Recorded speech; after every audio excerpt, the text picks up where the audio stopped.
Okay.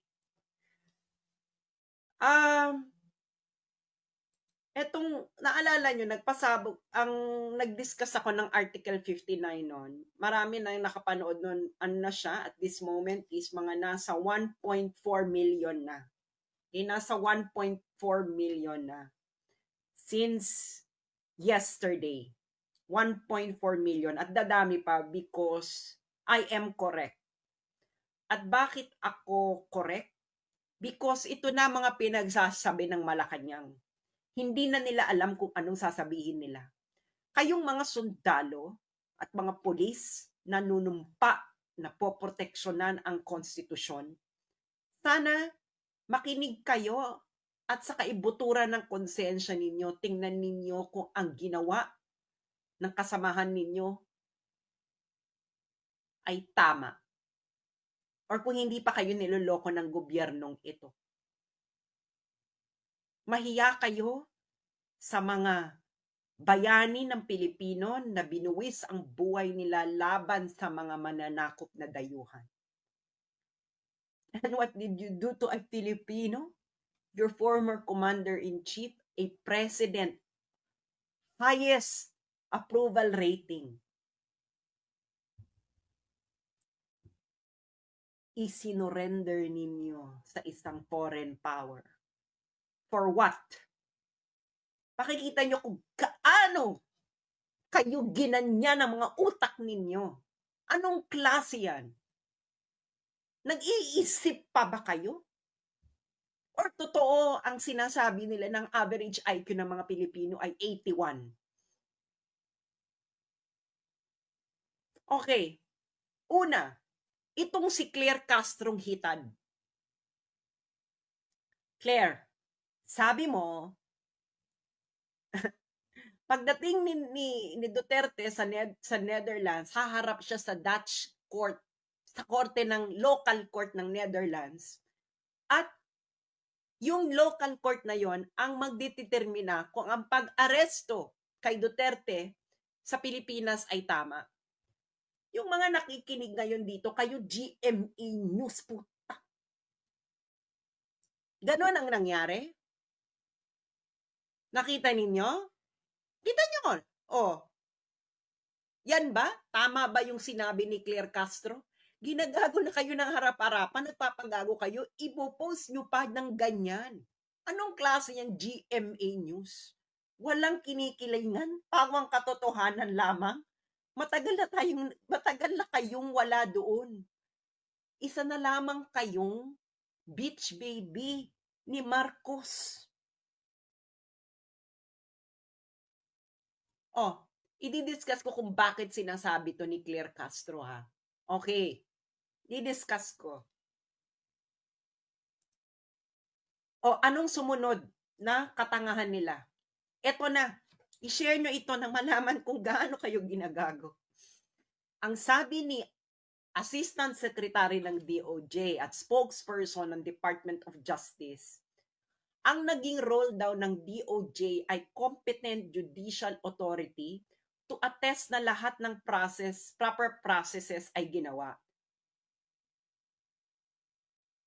Lahat naman siguro dito, nag-Consti 101, no? Kayong mga sundalo at pulis na nakikinig sa akin, nag-Consti 101 naman tayong lahat. Ano yan eh? Kailan ba namin pinag-aralan ng Constitution nung 90s? Fourth year high school kami. Nung 90s, pinag-aralan namin yung Constitution. Pinamemorize pa sa amin yung preamble. Kailan nagkaroon ng judicial power? Kailan naging napunta sa DOJ ang judicial power? Kailan naging parte ng judiciary ang DOJ? Alam ng lahat na ang DOJ ay under executive department.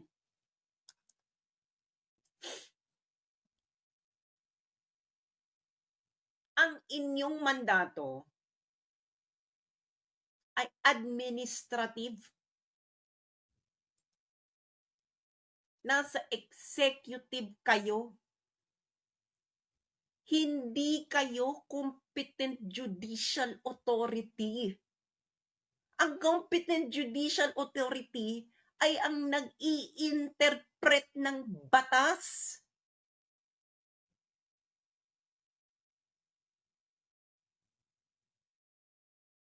Kailan kayo binigyan ng mandato ng konstitusyon na maging judicial authority? Gwapo ka lang, Miko Clavano, pero punyeta, wag ka na sanang magkaanak. Paano to napakapasan ng pagiging abogado? Itanong nyo nga, what kind of bar exam did this attorney took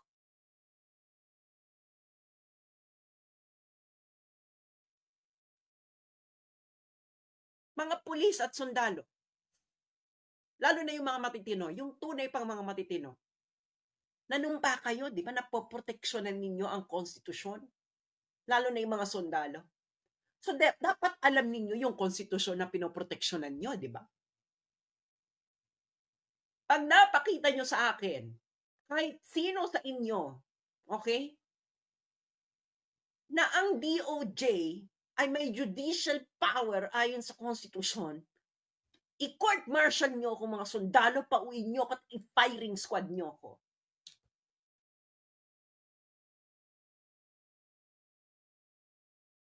Sino ngayon ang nanloloko ng taong bayan, mga sundalo at pulis?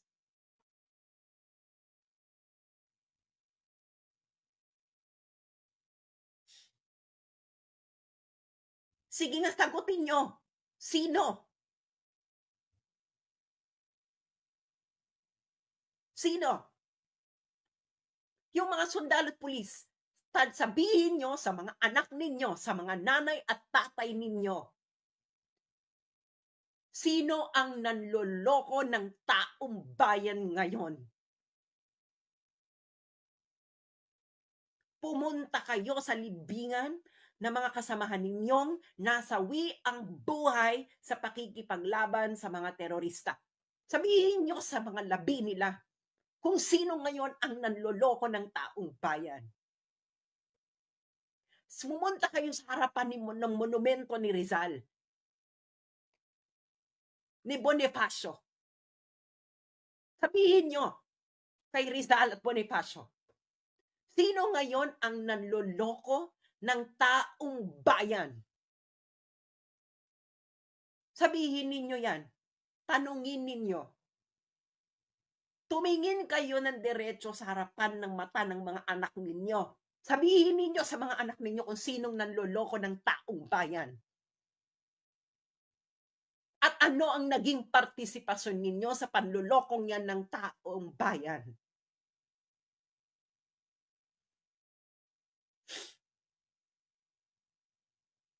You are following orders? You are following orders of people who don't know the law?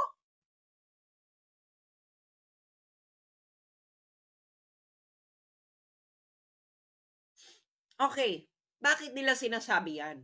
Sinabi ko na sa inyo, di ba? Dahil kasi yan dito sa aking naging video. Okay? Papakita ko sa inyo yung video.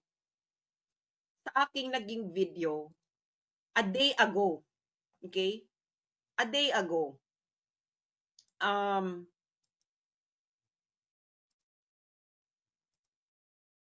Okay, ito yan.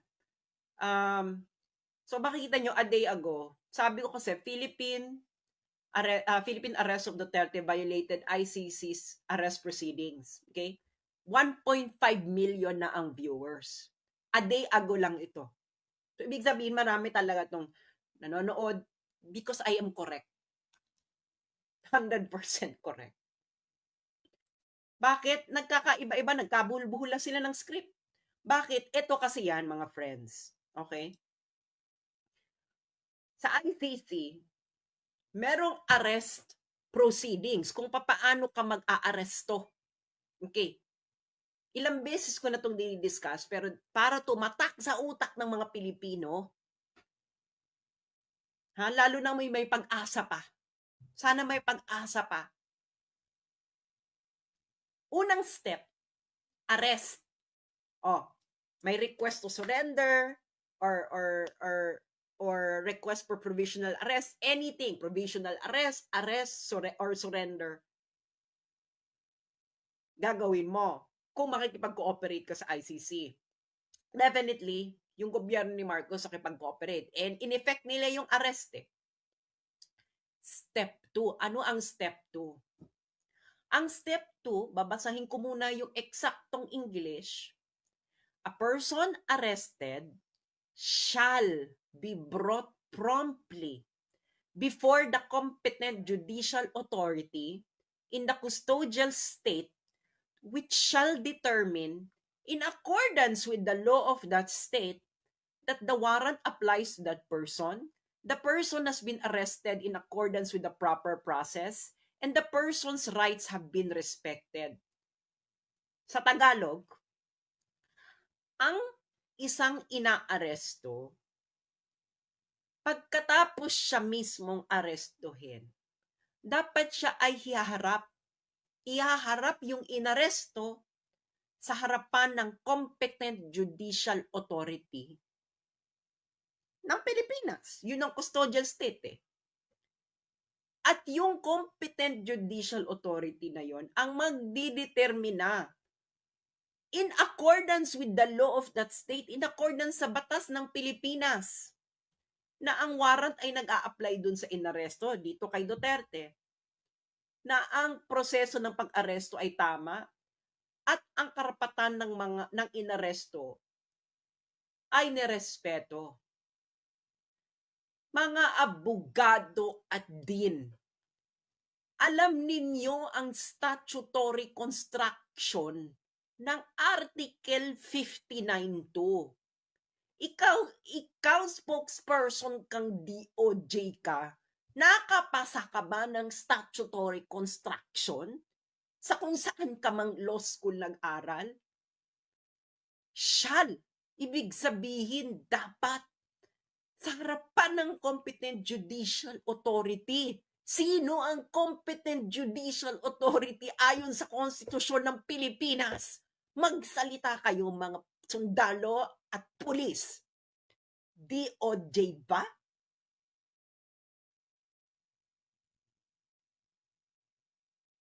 Anong gagawin ng competent judicial authority? That competent judicial authority which shall determine in accordance with the law of that state. Ano ibig sabihin ng statutory construction na yan? Pag-i-interpret ng batas.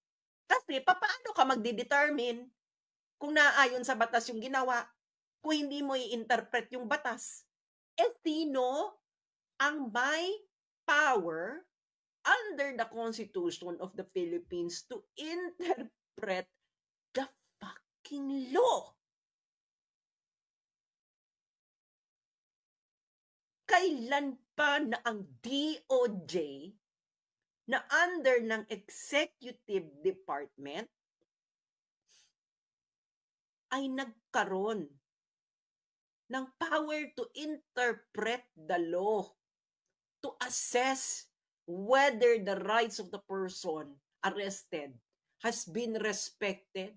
This is not the function of the executive, but by the judiciary. Kayong mga sundalo at pulis na nanumpa sa watawat ng Pilipinas, na poproteksyonan ninyo ang konstitusyon. Alam ninyo ang sinasabi ko. Dahil hindi nyo poproteksyonan ang isang bagay na hindi ninyo alam ang ibig sabihin. Ngayong kayong mga sundalo na nangako na poproteksyonan ang konstitusyon hanggang sa huling kamatayan. Ito ba ang konstitusyon? Ang interpretasyon ng konstitusyon na iaalay ninyo ang inyong buhay? Tumingin kayo ngayon sa mga mata ng inyong mga anak. Sabihin nyo sa mga anak ninyo, ganito, kung kaya ninyo, anak, ang DOJ ang competent judicial authority sa Pilipinas na ayon sa konstitusyon na aking poproteksyonan hanggang sa aking kamatayan. Kaya nyo? Sa mata ng nanay at tatay nyo. Harapan ng monumento ni Rizal, ni Aguinaldo, ni Bonifacio. Kaya nyo? Kung hindi nyo kaya, alam nyo, naglolokohan lang tayo dito. At kung naglolokohan lang tayo dito, ano to, magtatahimikan? Dahil ano?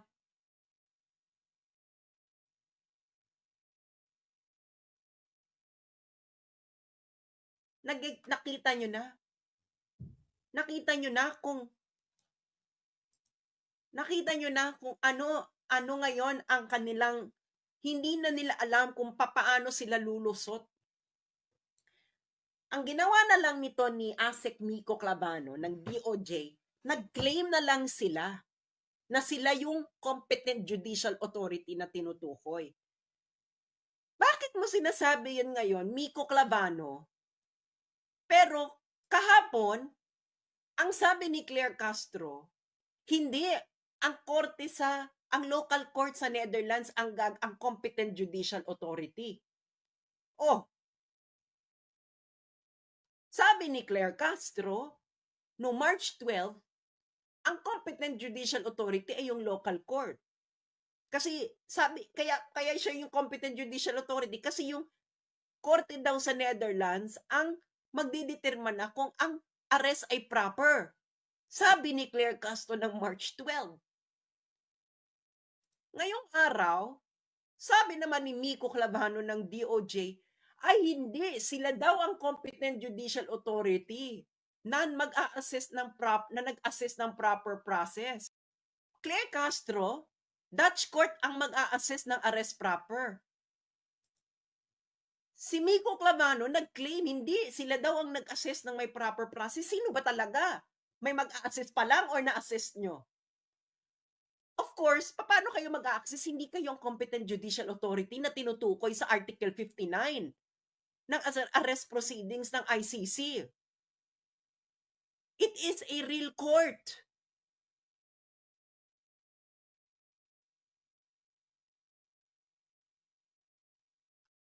Bakit sila nagkabale-balentong na? Okay. Pinakita ko sa inyo, di ba, yung batas. Okay, hihimayin natin ang batas. Yung pula dyan, yan yung steps ng naaayon sa batas. Step, ano lang to? 1, 2, 3, 4. Marami pa yan. Okay? Pinakadulong step is surrender. Okay. Okay, unang step, Article 59.1, arrest the accused. Check. Inaresto si Digong. Check. Ayaw man natin gusto man natin o hindi, tama yon. Naayon sa batas yon. Anong sunod na step? Article 59.2.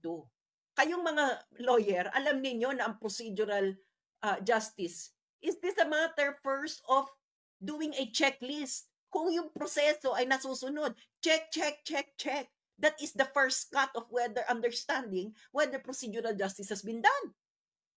And saka ka magpapalalim yung substantive. Hindi ba? Check. Arrest the accused. Check. Next step, Article 59.2. Iharap ang akusado sa competent judicial authority ng custodial state. Iharap mo sa korte. Saan nyo dinala? Sa Villamor Air Base. Kailan naging korte ang Villamor Air Base?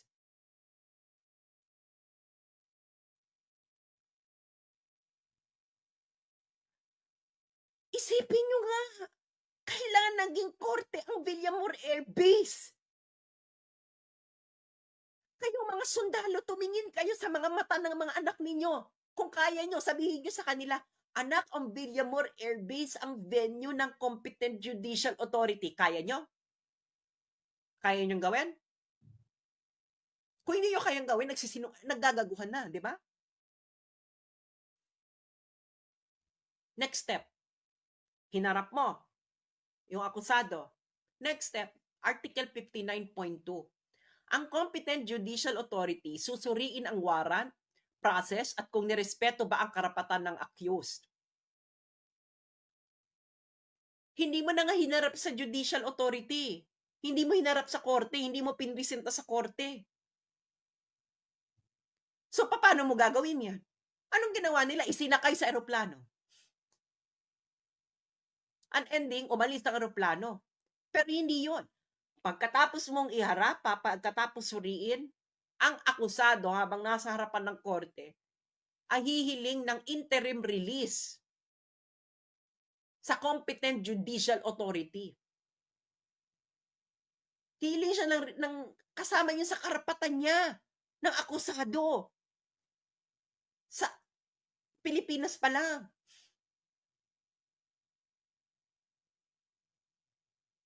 So, Article 59.1 lang kayo. Inaresto nyo at inilipad. Ito ng mga sundalo na nandun at pulis, akala nila tama ang proseso. O niloko kayo. O, hindi ba ako tama? Kasi kung hindi ako tama, bakit ngayon kayo naggaganito-ganito? 'Di ba? 1.5 million na ang nanood eh. Oh, hindi ba? Dahil hindi nyo kinakaya. Dahil namumulat na unti-unti ang mga Pilipino. Ang kailangan na lang mga mamulat, ang mga niloko ninyong sundalo at pulis. Kung ayaw nila mamulat, okay lang. Meron pa namang second and third generation or fourth generation ng Pilipino. Baka doon pa mamulat na ang mga Pilipino.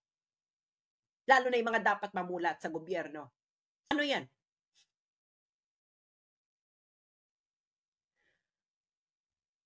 Sinasabi mo ikaw ang competent judicial authority. Hindi po kami engot. Hindi lahat ng Pilipino ay kapos sa pag-aaral.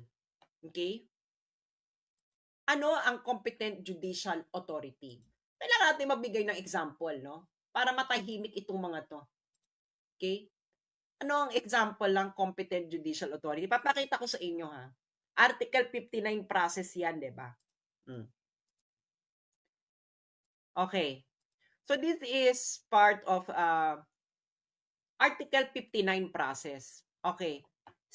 Kasi pag hinarap mo sa korte at humiling yung akusado ng interim release, yung korte makikipag-ugnayan sa ICC, okay? Pagtatanungan sila, okay? Mag-aas ng opinion yung korte sa ICC. Kaya ito, makikita mo dyan, recommendations to, hindi ko na babanggitin yung French name, pero it's the Brussels Court of Appeal. Pursuant to Article 59 of the Rome Statute. Sino dito yung involved? Si Bemba. Okay? I think ng Central African Republic. Si Bemba, si Jean-Pierre Bemba Gombo. Si Gombo kasi hinuli yan sa Belgium habang may warrant, may pending warrant of arrest ang ICC. Okay. So, anong ginawa ng Belgium? Hinarap, of course, sa competent judicial authority. At ang next step nun, si Bemba ay humiling ng interim release sa korte ng Belgium.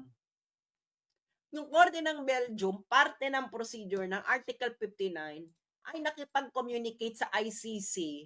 Okay? Kaya nga yan, no? Ito na yung decision ng ICC. Hindi to decision ng ICC. This is just their opinion about the interim release request. Okay. Ito ang procedure. Ngayon, kung ikaw DOJ, magki-claim ka na ikaw yung competent judicial authority na sinasabi diyan sa Article 59, bakit dito sa Belgium, hindi ang Ministry of Justice nila ang nagki-claim na sila ang competent judicial authority? Alam mo, may sagot ako diyan kung bakit. Dahil ang Belgium, mas mataas ang average IQ. Una, at ikalawa, less corrupt sila kaysa sa inyo. Ikatlo, maganda ang reading comprehension nila. At siguro, yung pag-aaral nila sa law school, yung statutory construction doon, higit na mas mahusay ang pagtuturo kaysa sa law school na kung saan itong Miko Clavano na ito, na spokesperson ng DOJ, ay nag-aral. Saan ba ito nag-aral na law school? Yung mga retired judges na nakikinig sa akin, mananahimik na lang kayo. This is usurpation of power. Hindi ba? Bakit mo ni-usurp ang judicial power sa institusyon na inatasan na may judicial power ng Constitution? This is an admission of usurpation of authority.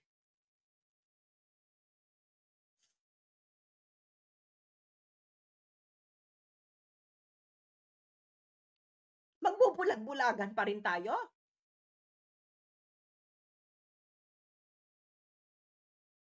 Magbubulag-bulagan pa rin tayo dito? Mga sundalo at pulis, kayo na lang ang ganyan ng mata, oh.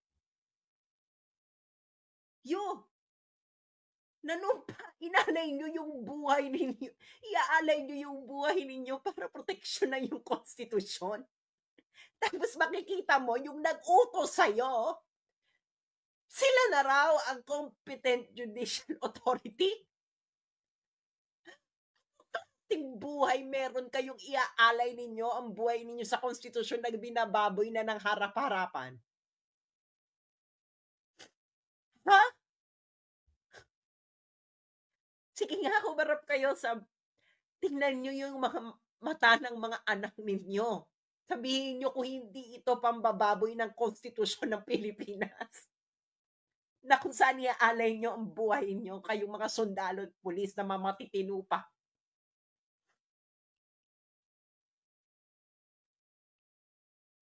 Ha?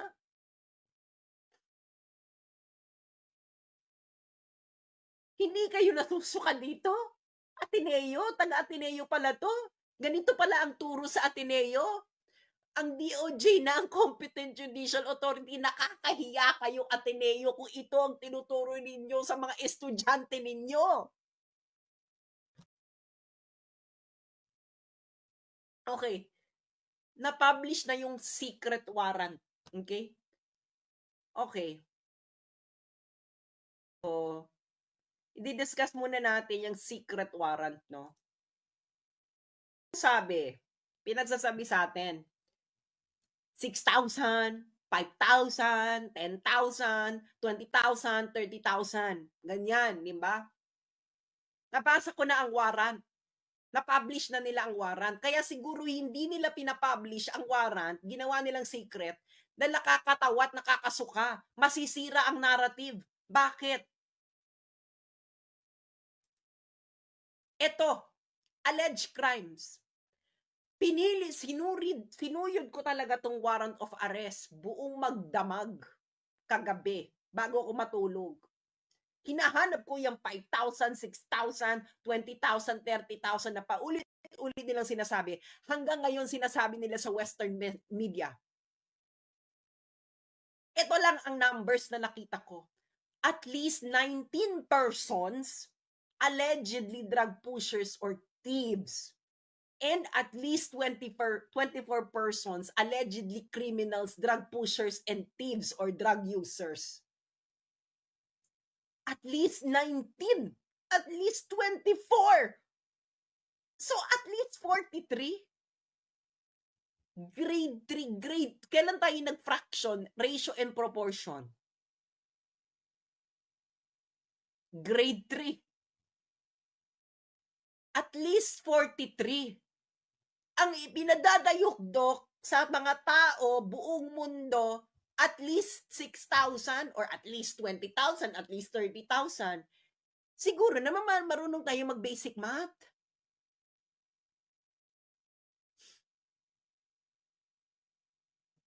Hindi ba?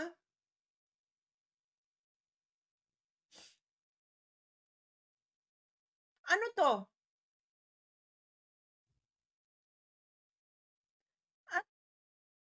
Ayan ang alleged crime.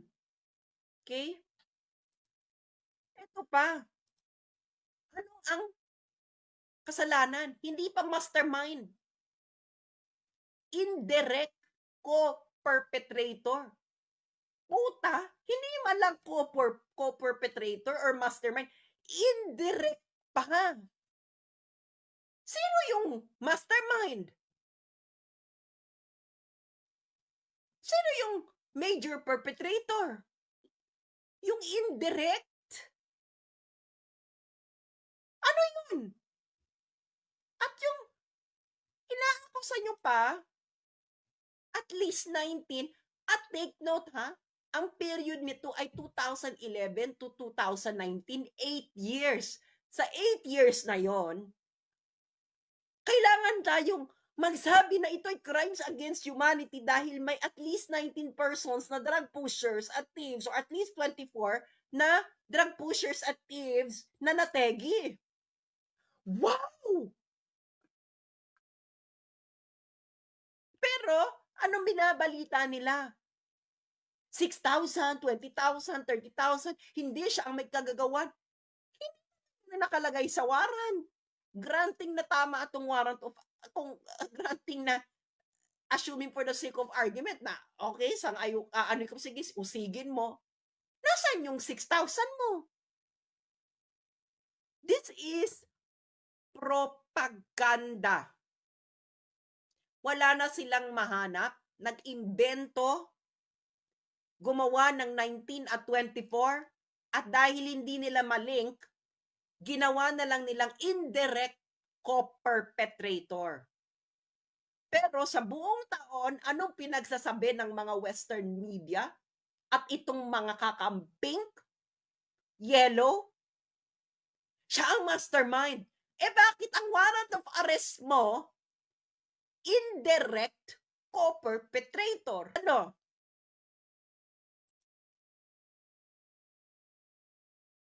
Hindi kayo nasusuka. Ito pa, papakita po sa inyo.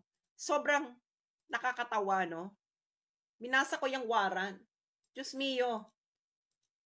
This is an international institution. Ipapaalala ko lang sa inyo. International institution funded by so many states na sila na yung parang pinakabonggang institusyon sa buong mundo dahil international.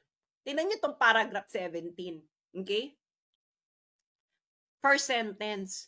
When Mr. Duterte first became the mayor of Davao City in 1998, he established the Lambada Boys, which acted as a death squad composed of police officers and non-police hitmen with a mission to kill criminals. In the early 1990s, the Lambada Boys were renamed Davao Death Squad. Wait a minute. Wala bang pera ito na mag-proofread? Sabihin nyo nga sa akin, ganito kakaslapi? International, ganito kakaslapi? Sabi mo, binuo ang Lambada Boys ng 1998, nung unang naging mayor ng Davao City, si Duterte. Tapos, ang next sentence mo, early 90s, Lambada Boys were renamed Davao Death Squad. 1998, binuo yung Lambada Boys according to your warrant. Pero early 1990s, ni-rename na Davao Death Squad. Siguro naman, hindi naman tayo tanga ng 1998 ay hindi early 90s. Patapos na nga ang 90s ng 1998 eh. Ano? Kayo mga pulis, mga sundalo, hindi ito gagawan? How can you be this sloppy? You are an international institution, funded not just by one state, okay, but by an assembly of states. Yung mga nandyan pa sa ICC, ha, mga nagtapos pa yan ng napakagandang universidad sa buong mundo. Kung ito pa lang ay hindi mo makita, mga lawyers, no? Alam to ng mga lawyers.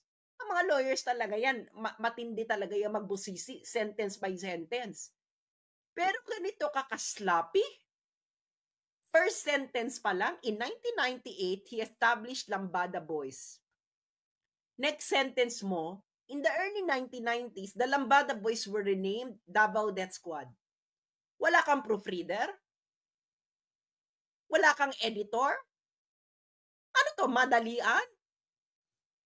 Ano to, parang finish or not finish, pass your paper?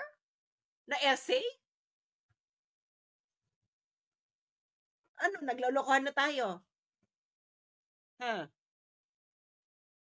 Tingnan mo naman. Last sentence. This agreement had the aim of addressing the growing criminality by killing criminals in a covert and secret manner without sticking to the basic law enforcement or investigation. Ang huling clause, which had allegedly proven ineffective in eliminating or reducing the crimes. Tatagalugin ko, ibig sabihin yan, yung mga lawyers natatawa na siguro dito. Ibig mong sabihin, alleged lang na yung ginawa na pag-eliminate ng criminals ay ineffective. So ano pala yung totoo? So possibly, ang totoo, effective. Nagigets yun na how sloppy this is? Ha? You surrender. Kayong mga sundalo at pulis, you surrender your former commander-in-chief, the most beloved Philippine president in recent memory, highest trust rating, highest approval rating, to be tried by a foreign power? Who is this sloppy?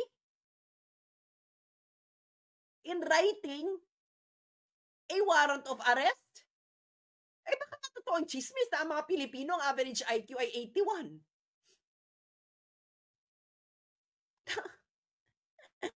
Tapos, indirect co-perpetrator ang accusation. Indirect. Hindi malang, okay, siya ay ang main brain, ang mastermind. Hindi man lang ganon. Hindi man lang co-perpetrator, yung talagang partner ng mastermind. Indirect.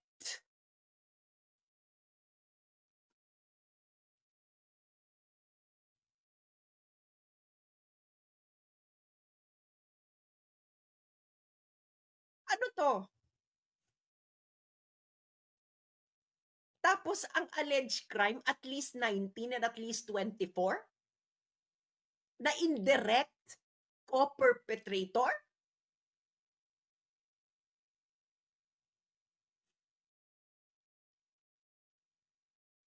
At ang period niya yan, 8 years na yan. 8 years, 2011 to 2019. Eh, mas marami pang napatay dyan si Ampatu, mas marami pa dyan yung dun sa Ampatuan Massacre. Kinaya naman ng korte natin.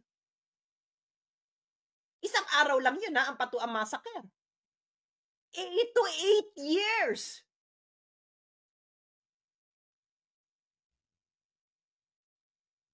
8 years itong figures na to.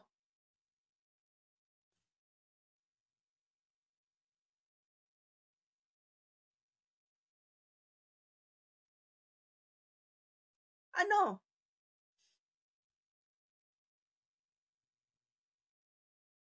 In 8 years. 8 years at ang kanilang accusation na indirect co-perpetrator.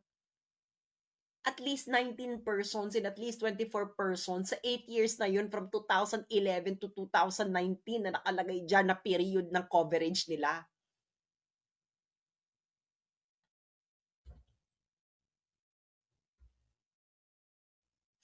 Okay. Ako talaga gusto kong i-address tong mga sundalo. No? 8 years. Naalala nyo to? Kayong PNP? Naalala nyo to? 2019, nag-request kayo ng Interpol Red Notice laban kay Joma Sison na nandun sa Netherlands para isurrender siya ng Netherlands. Ibinigay ba? Sinurrender ba ng Netherlands sa inyo si Joma Sison? Ha? Naging katulad ba siya ni Bongbong Marcos na we have to fulfill our obligation to the Interpol because we are a leader of a democratic country in an international community. Nagganon-ganon ang Netherlands?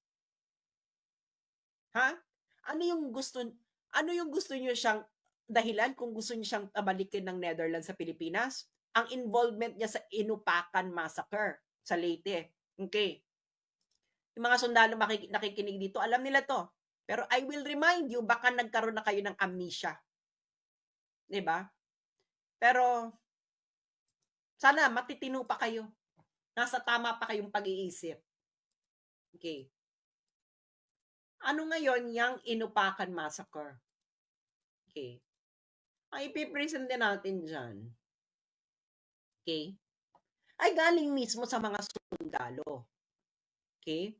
Siyempre dapat.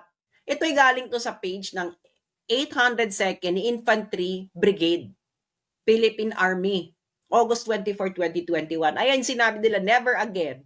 Noong August 2006 daw, nakakita daw sila ng mass grave site sa Inupakan, Leyte, about 370 meters above sea level. Yung grave sites ay mga survivors ng Communist Party of the Philippines at ito yung mga pinurged ng CPP-NPA. Okay? Nakakita sila ng 67 skeletal remains and 300 remains ng tao dun sa gravesite. So in total, 367. Ano? Mga sundalo. Di ba gusto nyo na pabalikin ng Netherlands si Joma, pinabalik? Oh, sino ngayon yung mga attorney Conti na nagbibida-bida? Ano ba siya? Di ba member siya ng Makabayan Black? Naging kasangkapan ang mga sundalo at pulis ng CPP-NPA sa panahon ni Bongbong Marcos. Nakakahiya kayo. You have been played like a fool by the people who you've been trying to eliminate in Philippine society for decades na karamihan sa mga kasamahan ninyo ay nasawi. Anong ginawa? Nagsama-sama kayo, no? Na isurrender sa foreign power ang dati ninyong commander-in-chief na kung saan pinakamamahal ng taong bayan.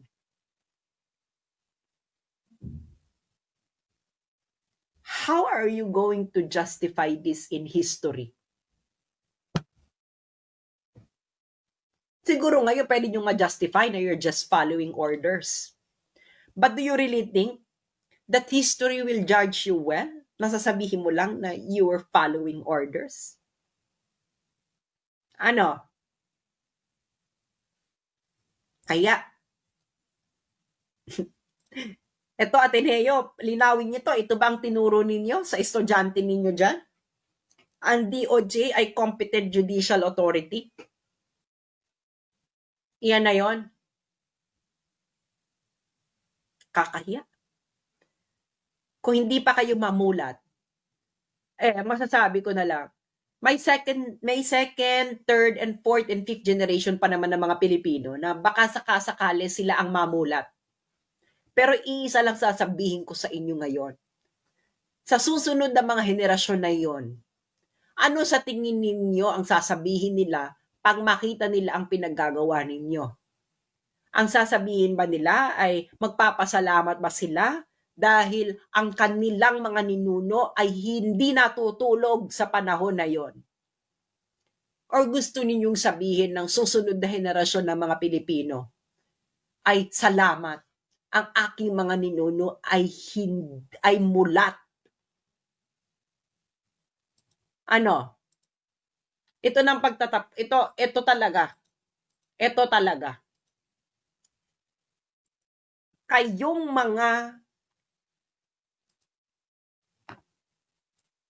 mga Pilipino, okay? Lalo na yung mga nagbubunyi, ganyan. Gusto ko lang ipaalala sa inyo ito. Okay?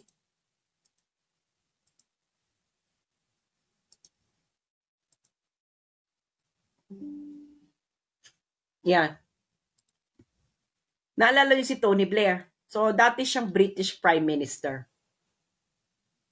Noong 2003, kasama ni Bush, in-invade nila ang Iraq. Binomba nila ang Baghdad. And that war was illegal. Maraming nasawi. And take note, hindi sila tumutugis ng adik, ng kriminal. Sila ay they are just really killing Iraqis, innocent Iraqis. Ang kailangan lang naman nila si Saddam Hussein. In 8 years, ang namatay sa Iraq ay at least 300,000. Itong si Tony Blair, okay? War crime yun eh. Illegal yun eh. Alam nyo ba ang ICC, ayaw siyang i-prosecute. 300,000. 8-year period, 300,000. At least 300,000. Tapos sa warrant of arrest nila kay Digong, itong si Tony Blair, mastermind talaga siya nung Iraq War. Mastermind siya. Nandun sa report eh. Siya talaga ang directly responsible. Dito sa warrant of arrest ni Duterte, na isang Asian, hindi puti, hindi galing ng Western country, ang accusation ay indirect co-conspirator. At ilan? In an 8-year period, at least 19 and at least 24. Kung matitino pa kayong mga Pilipino, sana alam ninyo kung ano ang ibig sabihin nito.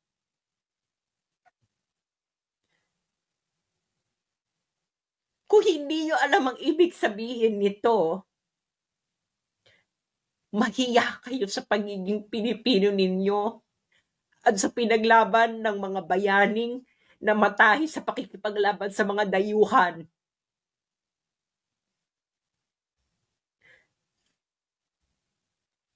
Kung hindi nyo alam kung anong ibig sabihin nito, mahiya kayo sa mga nagbuwis ng buhay ng napakaraming Pilipino laban sa mga dayuhang nanakop sa Pilipinas. Huwag kayong humarap sa monumento ni Rizal o ni Bonifacio. Mahiya kayo kung hindi nyo alam ibig sabihin ito. Kayong mga sundalo at mga pulis, mahiya kayo sa ginawa ninyo. Mahiya kayo sa mga ninuno nating nagbuwis ng buhay nila sa pakikipaglaban sa mga dayuhan. Nakikita ninyo ang diferensya? Yung puti, pumatay, 300,000, mastermind siya ng invasion of Iraq. Hindi man lang kriminal yung mga nandun. Ayaw i-prosecute ng ICC. Yung presidente ninyo, ang tinutugis ay kriminal, adik, drug pusher. Ang akusasyon, indirect co-conspirator, at least 19 and at least 24. Yung isa at least 300,000, ayaw mong i-prosecute. Kung hindi nyo alam ang ibig sabihin dito, mahiya kayo sa pagiging Pilipino ninyo. Dahil hindi nyo alam kung anong nangyayari sa mundo at kung anong ginagawa sa inyo ng mga dayuhan. Bilang Asyano at bilang Pilipino. Nagbubunyi ngayon ng ICC dahil meron silang First Asian. Ano? First Asian, nagbubunyi ka? Pero yung Tony Blair, at least 300,000, hindi ito tumutugis ng kriminal, ha? Binomba nila ang Iraq. Illegal yung gera na yun. Maya kayo sa inyong pagiging Pilipino kung sa tingin ninyo ito ang itsura ng katarungan. Mahiya kayo.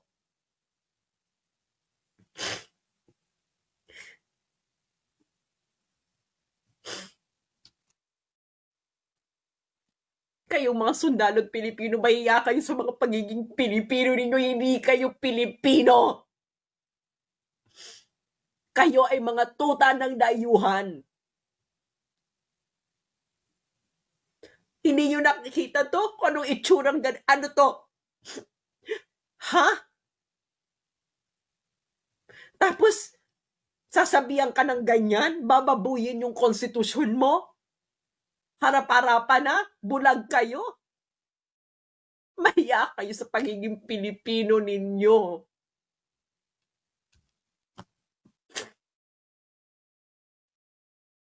Sige nga, ipaliwanag nyo nga yan.